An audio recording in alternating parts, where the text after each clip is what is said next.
प्रदेश में इस वक्त चुनावी सरगर्मी है। 4 चरणों के मतदान हो चुके हैं, जबकि 5वें चरण का मतदान 20 मई को है। 5वें चरण के नामांकन की प्रक्रिया पूरी होने के बाद एडीआर यानी कि एसोसिएशन फॉर डेमोक्रेटिक रिफॉर्म्स ने एक रिपोर्ट जारी कर बताया कि 695 उम्मीदवारों में से 159 पर आपराधिक मामले दर्ज हैं। वहीं 227 उम्मीदवार करोड़पति हैं। जी हाँ, 695 में से 159 यानी कि 23% उम्मीदवारों ने अपने ऊपर आपराधिक मामले घोषित किए हैं। 16% यानी कि 122 उम्मीदवारों ने अपने ऊपर गंभीर आपराधिक मामले घोषित किए हैं। 3 उम्मीदवारों ने अपने ऊपर दोष सिद्ध मामले घोषित किए हैं। 4 उम्मीदवारों ने अपने ऊपर हत्या यानी आईपीसी की धारा 302 के तहत, जबकि 28 उम्मीदवारों ने अपने खिलाफ हत्या के प्रयास आईपीसी की धारा 307 से जुड़े मामले घोषित किए हैं। महिलाओं के ऊपर अत्याचार से जुड़े मामले घोषित करने वाले उम्मीदवार कुल 29 हैं। इन 29 में से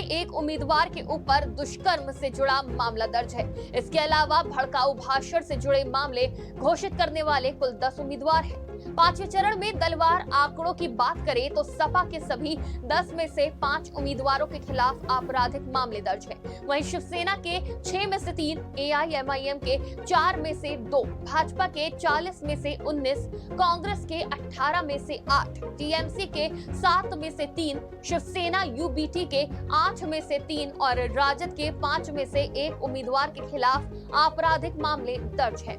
करोड़पति उम्मीदवारों की बात करी जाए तो 144 में से 53 यानी कि 37% उम्मीदवार करोड़पति हैं, जिसमें भारतीय जनता पार्टी के 14 में से 13, समाजवादी पार्टी के 10 में से 10, बहुजन समाज पार्टी के 14 में से 10 और कांग्रेस के 4 में से सभी 4 उम्मीदवार करोड़पति हैं। उत्तर प्रदेश लोकसभा चुनाव 2024 के 5वें चरण के उम्मीदवारों की औसत संपत्ति 4.37 करोड़ है।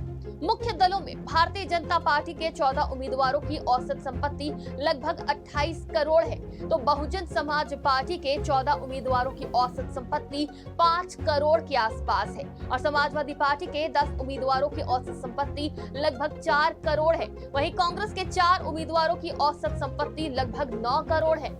लोकसभा चुनाव के 5वें चरण के प्रत्याशियों में सबसे अमीर झांसी से भारतीय जनता पार्टी के टिकट पर चुनाव लड़ रहे अनुराग शर्मा है, जिनकी संपत्ति लगभग 212 करोड़ के आसपास है। वहीं भाजपा के टिकट पर ही कैसरगंज से प्रत्याशी करण भूषण सिंह की संपत्ति 49 करोड़ है।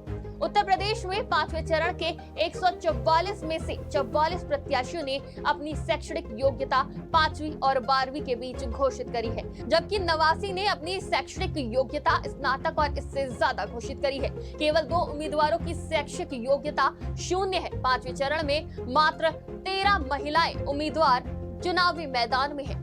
डेस्क रिपोर्ट, आज की खबर।